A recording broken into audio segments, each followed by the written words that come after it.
there's plenty of beauty to be had around here this time of year. Fresh flowers, children's laughter while playing outside, a good book paired with an afternoon on the porch, and farm-fresh meals from a country kitchen. Summertime around the farm offers plenty of beauty. That's not to say that life does not have its imperfections. This week, our air conditioning unit completely went out, and we toughed it out for a few days until the inside temperature hit about 98 degrees, at which point we spent our time at my parents' house and out and about during the day.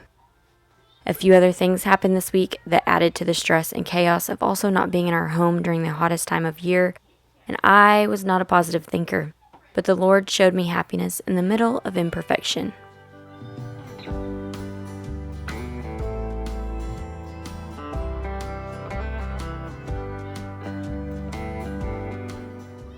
Of course, when the air was fixed and we could be in the house during the day again, it needed plenty of freshening up, to say the least.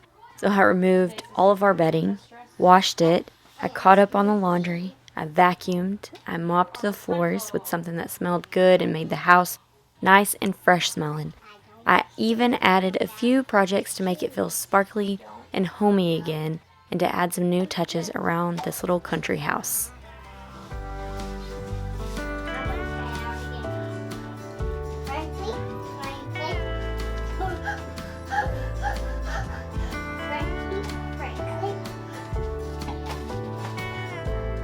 Is this 3, Mama? What's 3? What's finger is doing 3, Mama? This one, or this one? What's me? Hi, everyone. I'm Isla. My name is Isla, and my mama's name is Mama, and my daddy is called Dad Keep. And my Mimi is called Mimi. Jefferson's. And the public name is called Alan Smithens. And hi, everyone. I'm Isla. And my baby is called Jack. And I'm very attached to him. And today, we're stay home. And if you want to video nice, it's video nice. Okay? Okay. If you guys want to see us, just post all your pictures on us, and we will know who was posting us pictures.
Our refrigerator was just a bit low, considering I was not in here cooking regularly, so for supper, I had to just work with what I had. We buy our meat in bulk from local farms, and so we are usually well stocked in beef and pork, and in this case, we have a ton of pork chops. I grabbed a few of those out and quick thawed them, and then decided to fry them up for supper. I always overthink meals like this, specifically frying. In my head, it makes a big old mess and takes a lot of time, but in reality, this is just not so. This meal took me maybe 30 minutes at the most, not counting the time it took the meat to thaw. And frying meat is just one of our favorite things. It is so good. I fry all of my meat the same way. I dip it in buttermilk and then dip the buttermilk soaked meat into a mixture of flour, salt, and pepper. Now, if you soak the meat in buttermilk for several hours in the fridge, it helps to tenderize it and it adds a little more flavor. But today I'm a little behind and I am just dipping it before frying quickly in my cast iron. Now I'm pairing this with the potatoes that were in the back of the drawer and needed used up. Thickening potatoes is kind of between a mashed potato and a potato soup. I usually boil maybe 8 to 10 chopped potatoes in water that covers them and adds maybe an inch, and then add half a stick of butter and salt and pepper. You boil that, and once tender, I like to thicken it up by adding half a cup of water and half a cup of flour that I've mixed into a slurry mixture, and then allow it to boil again until it has thickened up. Having items like fresh vegetables from the garden, or canned vegetables, or some homemade sweet pickles on hand makes for another easy side, and it adds some fresh color and flavors to our plates. Now, I've shared these pickles in a couple of previous videos because it is the number one thing that I'm spending my time making from our fresh garden cucumbers. I find that we usually end up overrun with cucumbers. So last year I canned a bunch of pickles up. We struggled with them being soft. We didn't have crunchy, crispy pickles once they were canned. And so a lot of the sweet pickles that I canned, I put in my food processor and turned it into relish. And that was revolutionary in my kitchen. So this year, I'm pretty much only making sweet pickles. I still have a ton of dill pickles in the pantry that we just are not that excited to eat, I'm not gonna lie. And so this year I am sticking with sweet pickles. So far I've only done refrigerator pickles and they are just flying out of the fridge. And so here soon with the next round of cucumbers from the garden, those will become sweet pickles that I am going to can. I'm going to try my hand at a few more things to keep them nice and crispy. And then also some sweet pickle relish, which I make the same way. I just add the cucumbers into a food processor instead of chopping.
in celebration of having my cool house back and a nice smelling fresh home, I am going to spend this afternoon with a new to me book and my favorite rocking chair. Okay, maybe not my favorite, but a rocking chair in my nice air-conditioned and cool home. Now, I'm not condoning shopping your feelings away, but sometimes a little pick-me-up is in order, and for me, this is stopping by the antique shop on my way to the local produce stand.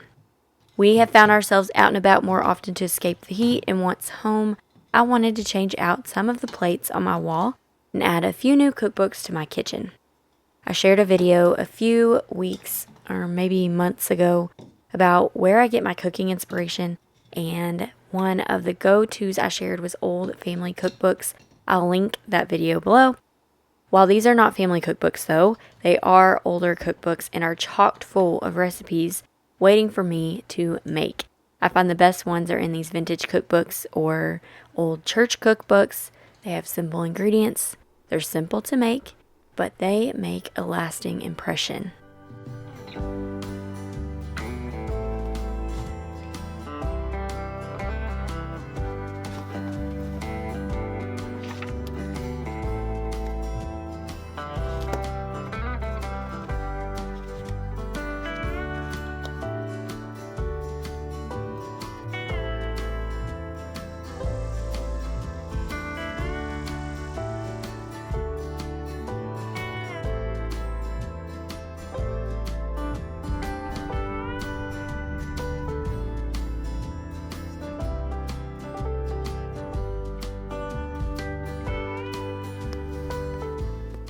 Now, my mom had requested a bouquet from the garden to take back to work with her in the new week, so Jack Riley and I had to do just that.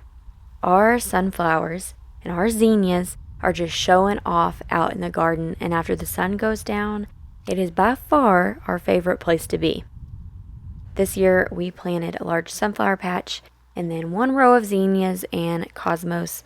It's unruly and it's wild, but our garden would not be complete without it. My mom was just saying today how she likes the vegetables, but nothing compares to the flowers, and she never wants to have the garden without flowers ever. Now, I'm going to tell you something about living a simple country life. There are very few days that my mood cannot be improved by a visit out to the barn, or a fresh bouquet from the garden, or watching my little ones play freely out in the yard. All of the problems do not disappear, but they sure look less life-altering with such sweet sights.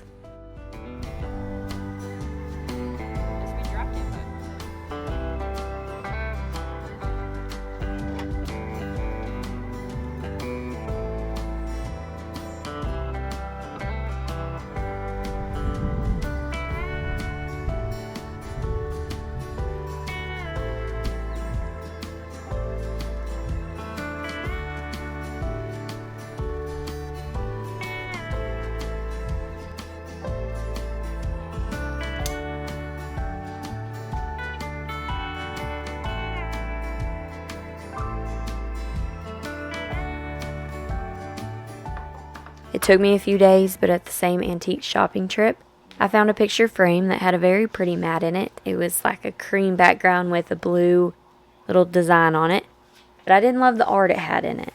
I had been looking for something similar for this specific project.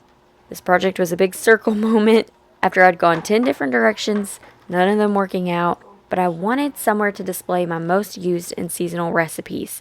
I keep my recipes written on recipe cards. Some I have bought, some have been given to me or handed down and they're in that person's handwriting, and some are just mine. I have made the recipe cards and designed them and printed them and written my recipes on them. But nonetheless, they're in a basket in my kitchen, and I'm always digging through them when I want supper ideas or if I'm looking for something specific. For summer, I wanted to keep my pickle recipe and a few others for different breads and our favorite no-bake dessert right out in the open. And this was the perfect way when I saw that frame. So I just unscrewed the back of the frame and I taped my cards into the frame in a collage of sorts in the background to cover some of the gaps where I couldn't overlap stuff without covering up the writing. I had a recipe that my mom had handwritten for cinnamon rolls. Now, the recipe was pretty similar to my country bread recipe that I make on here all the time, so I didn't really need it perfectly displayed to read it to make. I just kind of already know that that's our recipe. But I love the touch of my mom's handwriting in the background of all of my other favorite recipes that were made up here in this kitchen or handed down to me by important people.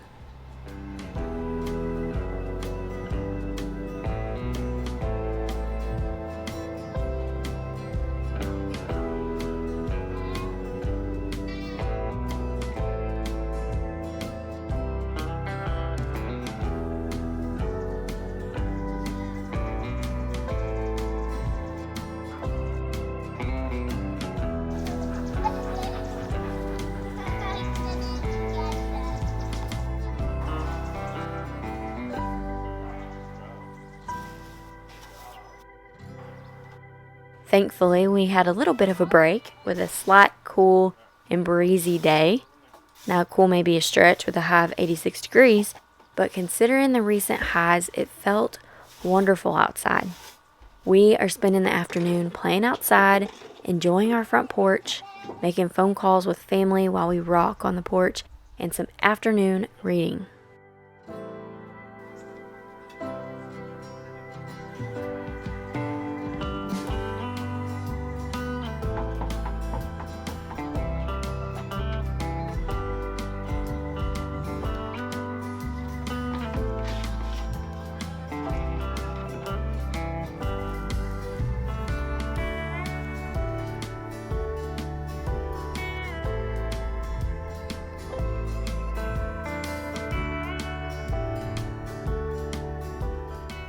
Why, yes, I am back in the garden making another bouquet.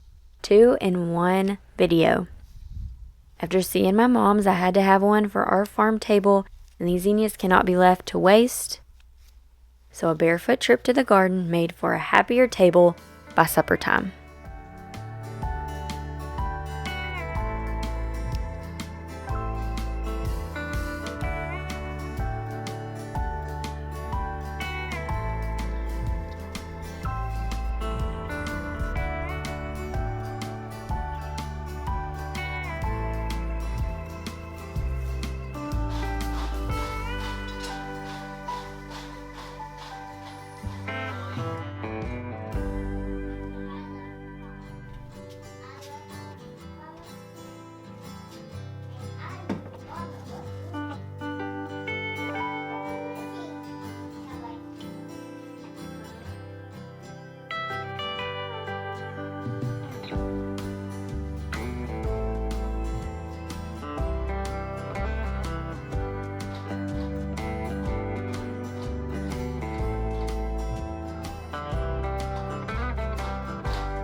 Now, amidst the chaos of no air conditioning this week, I have found comfort in the beauty of this season.